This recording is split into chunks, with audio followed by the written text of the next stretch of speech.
성경을 보면 기도하라는 말씀이 참 많이 나옵니다.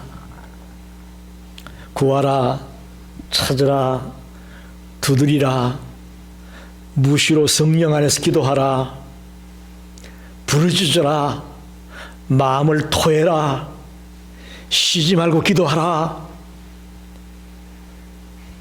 이런 말씀들은 우리가 그저 가볍게 넘어가서는 안 되는 말씀입니다. 하나님이 이 한마디 한마디에 힘을 주고 우리에게 명령하고 있는 말씀입니다. 사무엘 같은 사람은 기도하기를 쉬는 죄를 결코 범하지 않겠다고 했습니다. 그냥 나오는 말이 아닙니다. 하나님의 말씀 가운데 기도라고 하는 것이 매우 중요하다는 것을 우리에게 일깨워주고 있습니다.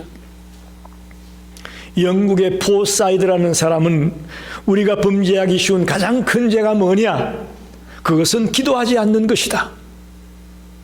여러분, 기도하지 않는 것이 죄라는 것 생각해 본 적이 있나요?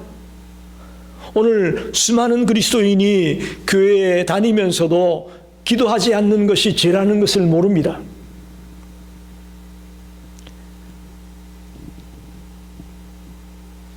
하찮은 인간이 천지 만물을 지으신 창조주 하나님과 대화하는 것이 기도입니다. 여러분, 이거 어마어마한 거예요. 여러분, 대통령과 얘기하기 쉽나요? 하다못해 우리 빌리지의 시장 만나서 얘기하는 거 쉽나요? 만물의 창조자이신 창조주 하나님과 우리가 대화를 하는 것이 기도예요. 그런데 우리가 기도를 해보면 아무리 부르짖어도 대답이 없을 때가 많죠. 왜 많은 사람들이 기도를 안 하게 되느냐? 그렇게 간절히 기도해도 아무런 대답이 없고 이런 방구, 어떤 대꾸가 없습니다.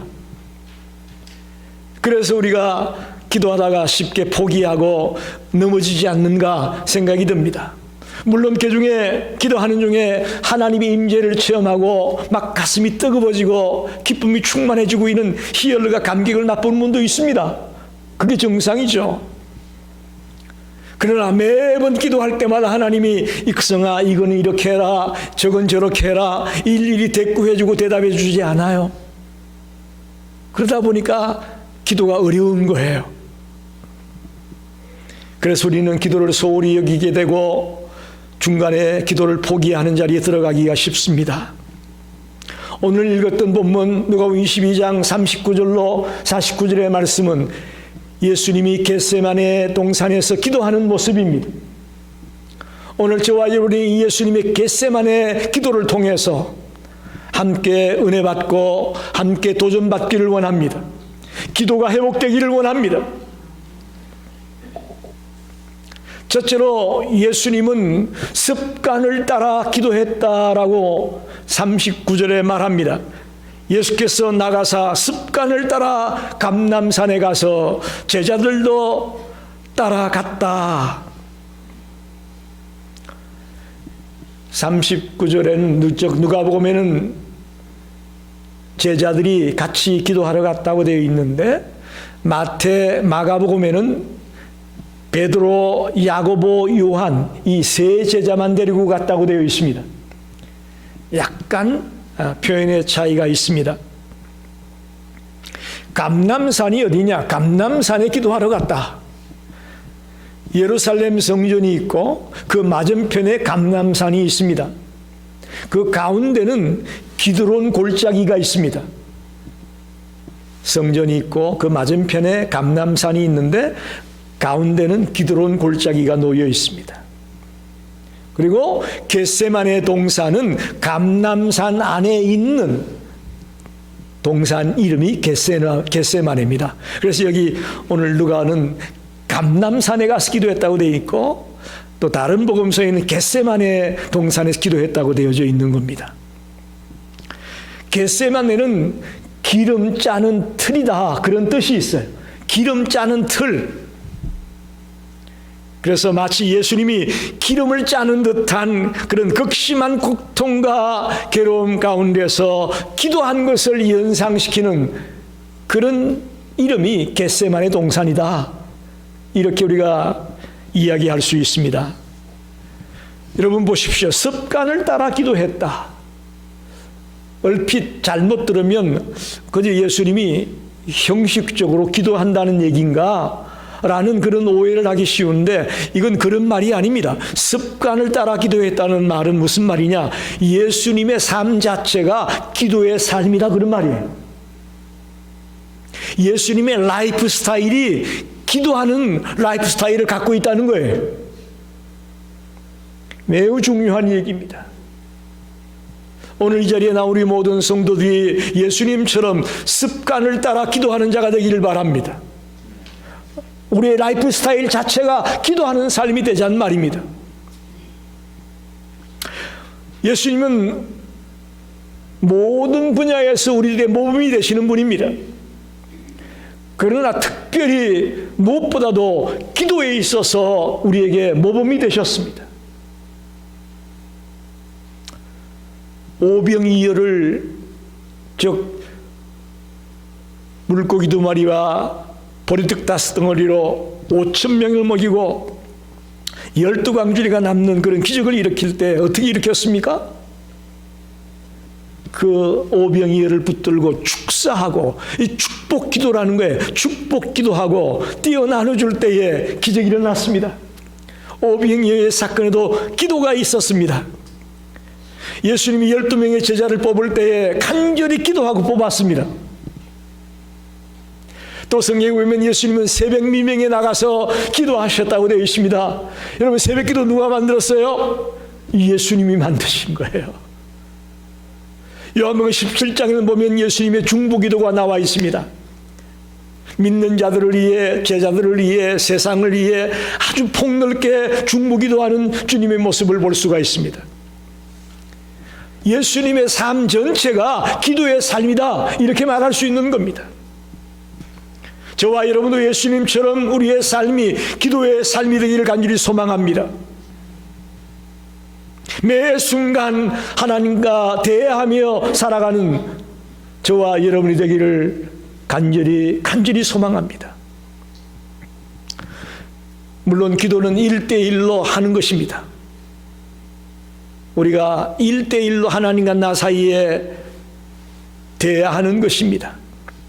그런데 예수님은 그 감람산에 기도하러 가면서 제자들을 데리고 갔습니다. 굉장히 중요한 얘기예요. 기도는 홀로 하는 것이지만 기도의 동력자가 필요합니다. 할렐루야.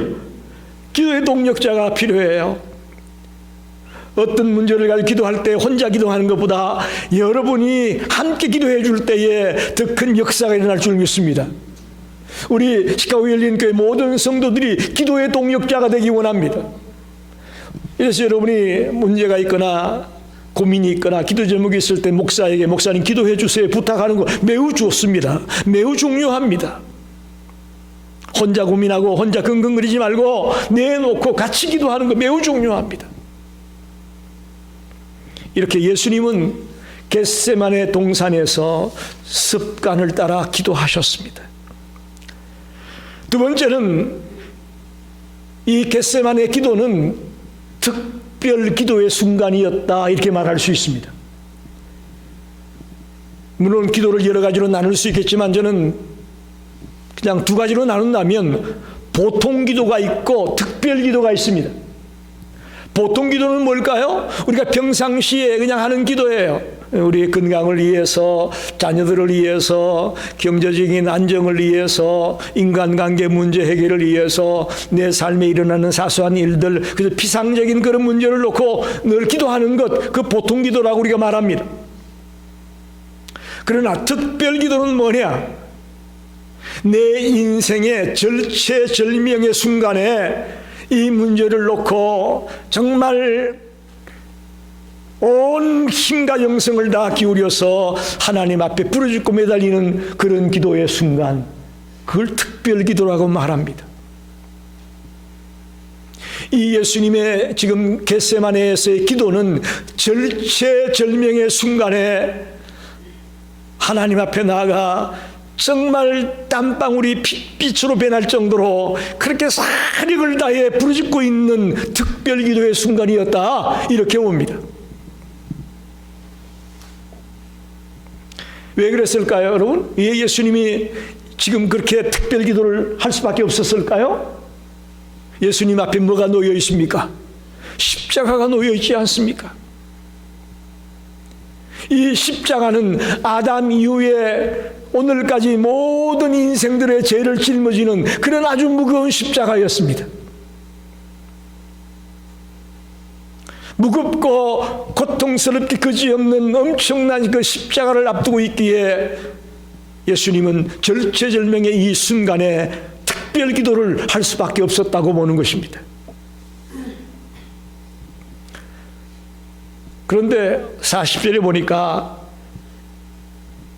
유혹에 빠지지 않게 기도하라, 그렇게 말하고 있습니다. 유혹에 빠지지 않게 기도하라. 우리는 보통 기도하면 뭘 기도하게 됩니까? 성공하게 해달라, 출세하게 해달라, 어떤 분은 그런 기도도 합니다. 복권 당첨되게 해달라. 우리는 주로 기도를 자꾸 뭔가 달라고 하고 얻는 것에 포커스를 맞추는데, 예수님은 유혹에 빠지지 않게 기도하라. 여러분, 이거 매우 중요한 얘기입니다. 지금도 사탄은 삼킬 자를 두루 찾아 헤매고 있다고 말씀하지 않습니까? 마귀는 우리 크리스찬을 집어 삼키려고 합니다. 크리스찬을 넘어뜨리려고 합니다. 그거 여러분이 아셔야 됩니다. 여러분이 잘 아는 패션 오브 크라이스트라는 영화가 있었지 않습니까? 그 영화의 첫 장면이 예수님이 겟세마네 동산에서 기도하는 내용부터 시작이 됩니다. 예수님이 그 동산에서 간절히 기도할 때에 놀라운 것은 기도하는 예수님 주변에 마귀가 빙빙빙빙 돌고 있다는 거예요. 그리고는 예수님의 사역을 끊기 위해서 제자들에게 들어가서 제자들을 넘어뜨립니다. 베드로가 3번이나 예수를 부인하게 만들고 가룟유다가 예수를 팔게 만드는 그런 일을 자행합니다. 사탄은 인간을 조롱하고 자기 하수인으로 부리기를 원하고 있습니다. 사탄은 믿는 자라도 교회라도 넘어뜨립니다. 그걸 아셔야 됩니다. 나는 하나님의 자녀가 됐으니까 문제 없겠다. No. 깡패나 강도나 도둑질하는 사람만 넘어뜨리는 게 아니고요, 목사도 장로도 교회 내 모든 자들을 넘어뜨리려고 하는 자가 사탄임을 알아야 됩니다. 그래서 우리는 유혹에 빠지지 않기 위해 기도하라고 하시는 겁니다. 40절에 유혹이라는 말이 나와 있고 46절에는 시험이라는 말이 나와 있습니다. 똑같은 영어 성경에 보면 똑같은 단어입니다. temptation이라고 하는 건데, 이건 테스트하고는 다른 거예요. 우리 한글로는 똑같이 시험이라고 번역을 해요. 테스트도 시험이고 temptation도 시험으로 해석을 하고 있는데, 테스트는 우리를 성장시키고 우리를 한 단계 더 업그레이드 시키려고 하나님이 주는 것이 테스트라면, 마귀가 사탄이 가져주는 시험은 템프테이션입니다. 우리를 넘어뜨리려고 하는 거예요. 우리를 쓰러뜨리려고 하는 거예요. 그래서 이 절체절명의 순간에 예수님은 특별 기도를 드릴 수밖에 없는 겁니다. 우리가 이런 순간 이렇게 기도하지 않는다면 우리는 넘어질 겁니다. 쓰러질 겁니다. 그러나 이렇게 특별 기도하며 깨어있을 때 초심을 잃지 아니하고 객기로 나가지 아니하고 승리하게 될 것을 믿습니다. 이렇게 매우 기도가 중요한 것입니다. 저도 살아오면서 몇 번의 절체절명의 기도를 드렸던 적이 있습니다. 가장 기억에 남는 것은 목사 안수를 받기 전에 정말 절체절명의 그런 심정으로 기도했던 기억이 납니다. 하나님, 제가 이제 목사로 기름 붓고 기름 부음을 받고 목사의 길을 가야 될 텐데 어떻게 해야 되겠습니까? 정말 매달려 기도했던 기억이 납니다. 또 한 번은 정말 새파랗게 젊은 나이에 개척교회를 시작을 하면서 하나님 아무도 없는 곳에 이제 마누라와 아들을 데리고 이 개척지에 나가는데 도와주셔야 되지 않습니까? 하나님, 나는 할 수가 없습니다. 아주 절체절명의 특별 기도를 드렸던 것이 기억이 납니다. 그리고 또 한 번은 42살의 나이에 늦게서야 미국으로 유학을 가겠다고 결단하면서 하나님 앞에 기도하게 되었던 순간이 있습니다. 20대 젊은 나이에 때도 힘들다고 하는데 42살이 되어서야 가족들을 이끌고 유학길을 떠나겠다. 이거 참 정말 쉽지 않은 결단입니다. 쉽지 않은 결정이었습니다. 이 절체절명의 순간을 놓고 하나님 앞에 몸부림치지 않을 수가 없었습니다. 여러분, 여러분에게도 분명히 그런 특별 기도의 순간이 있었을 것입니다. 또 앞으로도 있을 줄 믿습니다. 그럴 때에 예수님처럼 이렇게 정말 하나님 앞에 매달려 부르짖고 간구하는 우리 성도들이 되기를 간절히 소원합니다. 세 번째는 42절에 보니까 내 뜻을 하나님의 뜻으로 바꾸는 그런 기도를 예수님이 하고 있습니다. 예수님의 겟세마네 기도는 내 뜻을 이루는 기도가 아니라 하나님의 뜻대로 되기를 원하는 기도였다, 그런 말이에요. 42절에 보니까 이르시되 아버지여, 만일 아버지의 뜻이거든 이 잔을 내게서 옮기시옵소서. 이 기도는 둘로 나눌 수가 있는데요, 첫째는 할 수만 있거든 이 잔을 내게서 옮겨달라는 그런 기도를 예수님이 먼저 하고 있습니다. 어떻게 생각합니까, 여러분? 예수님이 약해졌나? 예수님이 왜 갑자기 잔을 옮겨달라고 기도할까? 그런 의심을 가질 수 있습니다. 여러분, 그러나 이것은 예수님이 약해서 이 잔을 옮겨달라고 하는 것이 아닙니다. 예수님이 져야 될 십자가의 무게 때문이라고 저는 생각합니다. 너무나 감당하기 버거운 십자가였기에 이렇게 기도했다고 저는 봅니다. 여러분, 예수님 옆에 두 강도가 있지 않습니까? 그들은 누구 죄 때문에 십자가에 진 거죠? 자기 죄 때문에 십자가 진 거예요. 그들은 자기 한 사람의 죄 때문에 지는 십자가였다면 예수님은 지금 온 인류의 죄를 지고 가는 십자가였기에 십자가의 무게의 차이가 천지 차이다, 이렇게 볼 수 있습니다. 그래서 할 수만 있으면 이 잔을 내게 옮겨달라고 주님 기도하신 것입니다. 예수님은 십자가를 앞에 놓고 마태복음 26장 38절에 보니까 이렇게 말씀합니다. 이에 말씀하시되 내 마음 매우 고민하여 죽게 되었으니 너희는 여기 머물러 나와 함께 깨어 있으라 하시고, 지금 예수님은 십자가를 남겨놓고 매우 고민하고 슬퍼하고 있습니다.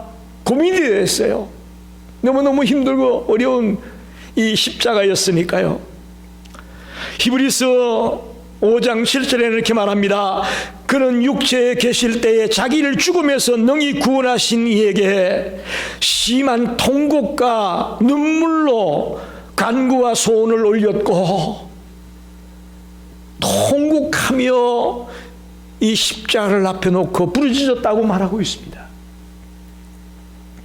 여러분, 예수님은 완전한 하나님이고 완전한 인간임을 믿습니까? 그렇습니다.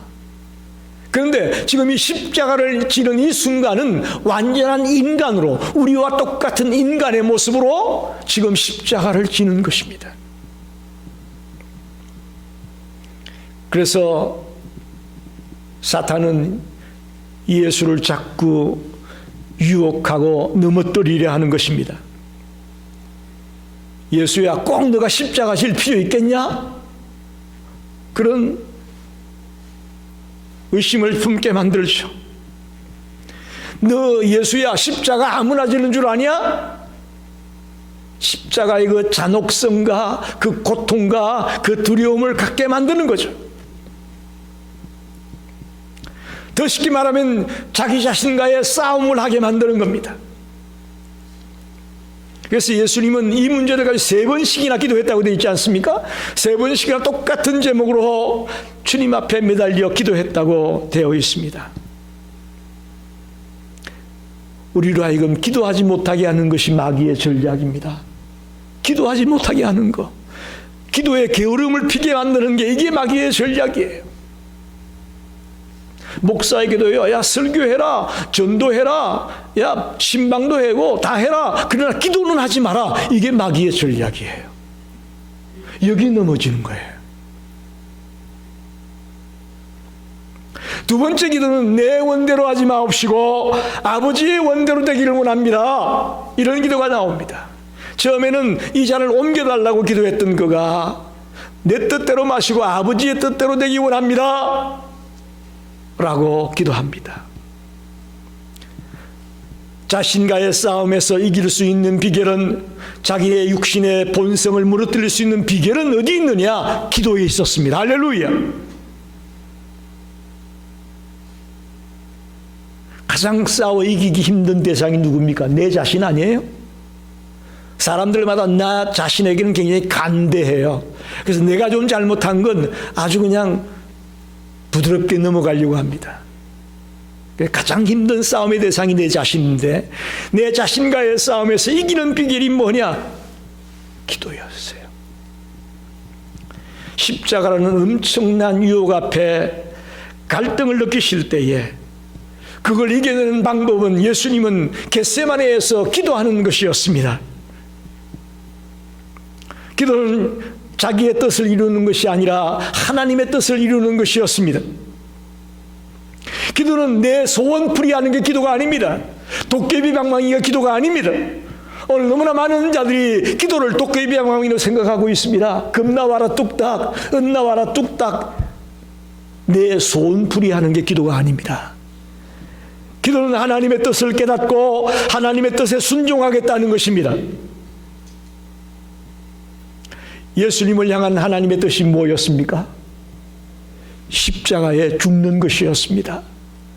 온 인류의 죄를 대속해서 죽는 것이었습니다. 우리를 대신해서, 아니 나를 대신해서 죽는 것이 하나님의 뜻이었습니다. 예수님을 향한. 십자가는 조롱의 장소였고 수치의 장소였고 파멸의 장소였습니다. 어떤 분은 고통의 패키지가 바로 십자가다 이렇게 말합니다.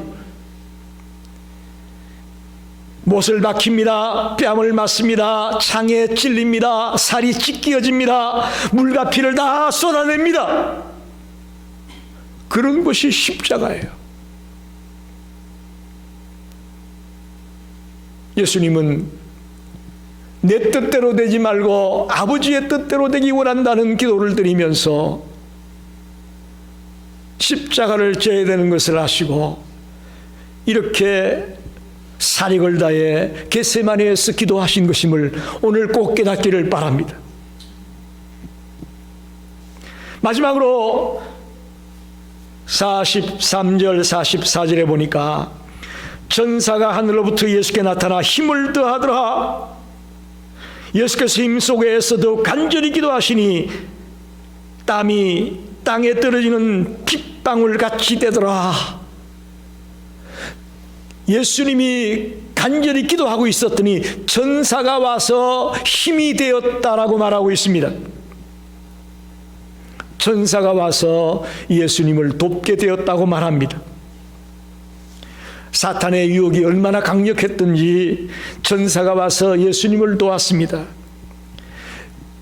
우리가 기도하다 보면 결정적인 순간에 하나님은 천군 천사를 보내어 우리를 도와주심을 믿습니다.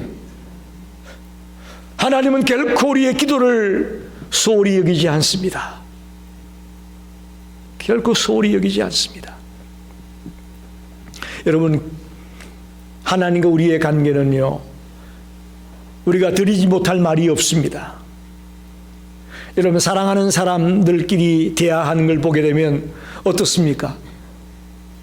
내가 A라는 사람에게 이걸 얘기하고, 첫째 이걸 얘기하고, 둘째 얘기하고, 셋째 이걸 얘기하고, 그렇게 따지고 들어가서 사랑하는 사람과 대화하는 사람이 있나요? 사랑하는 사람에게는 시시콜콜 다 얘기하는 거예요. 뭐 그런 거 따질 필요가 없지 않습니까? 우리가 하나님 앞에 나가서 기도하는 것도 마찬가지입니다. 왜 여러분, 제가 성도들 가만히 바라보니까 기도하기를 어렵다고 하는 이유가 뭐냐? 하나님을 자꾸 사랑의 대상이 아닌 다르게 보게 되니까 하나님 앞에 할 말이 없는 거예요. 너무너무 할 말이 많은데 할 말이 없는 거예요. 그래서 기도를 못하겠다고 하는 겁니다. 여러분, 우리가 하나님 앞에 가서 아뢰지 못할 얘기는 하나도 없습니다. 시편에 보면요, 저주하는 기도도 나옵니다. 하나님, 나를 괴롭히는 저 사람 죽여주십시오, 이런 기도도 나와요. 하나님 앞에는 그런 기도도 할 수 있어요. 여러분, 왜? 하나님과 우리의 관계는 사랑의 관계니까 우리가 아뢰지 못할 얘기가 없다는 거죠. 누가복음에 보면 특별히 천사들이 자주 등장합니다. 사가랴에게 나타나서 세례 요한을 잉태하게 될 것이라고 천사가 일러주죠. 마리아에게 천사가 와서, 가브리엘이 와서 예수님을 잉태하게 될 것이라고 얘기하죠. 밤중에 양을 돌보고 있던 목자들에게 천사들이 나타나서 이제 예수가 태어났다고 알려주죠. 예수님이 오실 때도 천사들이 나타나서 소식을 알려주고 도와줬습니다. 이제 예수님이 십자가에 달리고 떠나가실 때에도 또 천사들이 와서 예수를 돕고 예수에게 힘을 주고 있습니다. 할렐루야.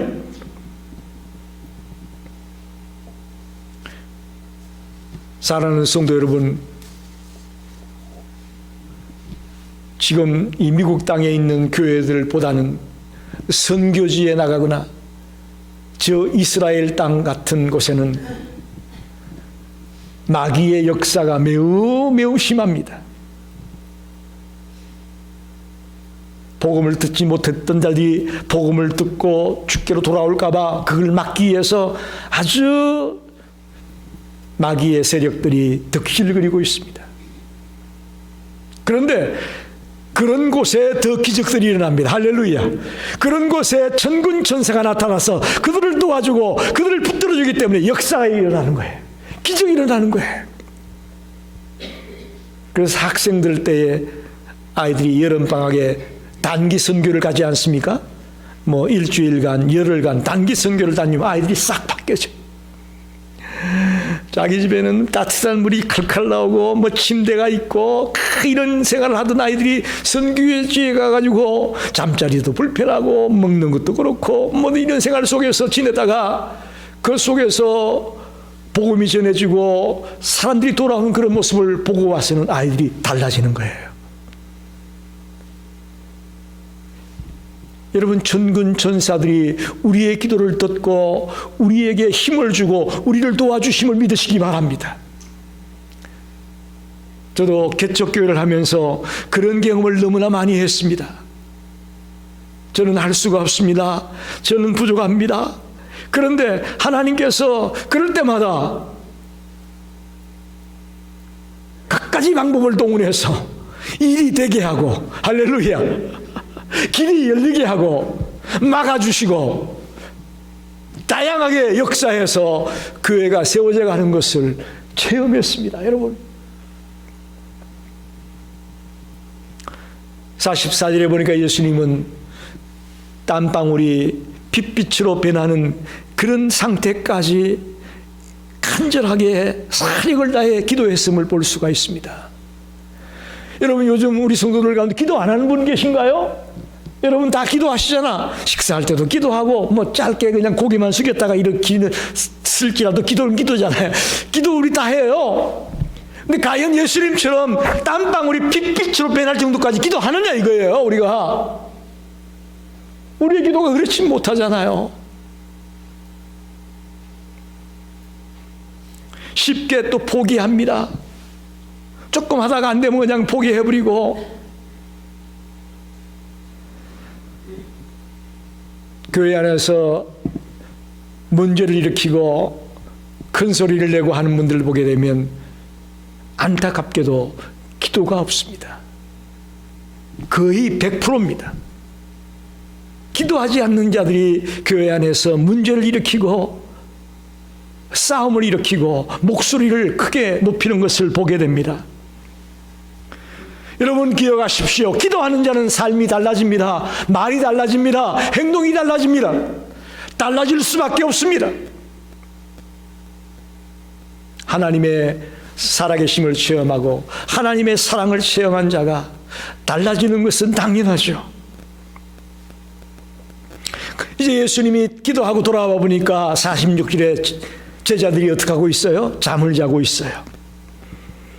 46절에 어찌하여 자느냐? 시험에 들지 않게 일어나 기도하라. 마지막에도 제자들에게 시험에 들지 않게 기도하라고 말씀하고 있습니다. 여러분,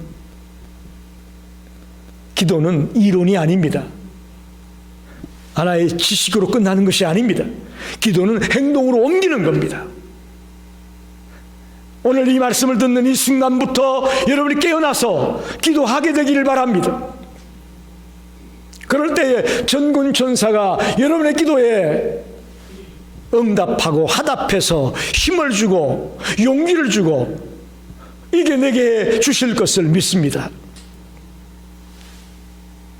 말씀을 정리합니다. 여러분 저를 보십시오. 오늘 예수님의 겟세마네 기도를 통해 뭘 느끼셨습니까? 아, 내가 좀 더 뜨겁게 기도해야 되겠구나.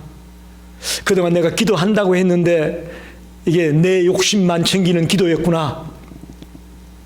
내 뜻대로 되기만 원했는데 그게 아니고 하나님의 뜻대로 되는 게 기도였구나. 아, 때론 특별 기도가 필요하구나. 절체절명의 순간에 정말 모든 것을 걸고 하나님 앞에 기도해야 될 그런 순간이 있구나.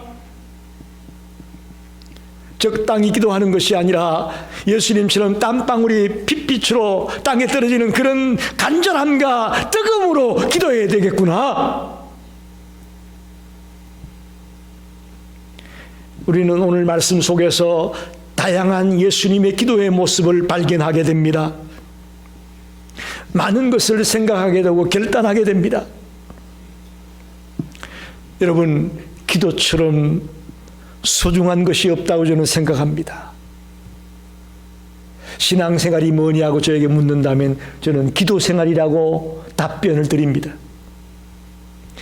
이 교회가 살아있는 교회가 되는 길도 기도에 있습니다. 교회가 살고 여러분의 가정이 살고 여러분이 다니는 직장이 살고 여러분이 속한 어떤 모임이 살기 원하십니까? 그렇다면 기도하십시오.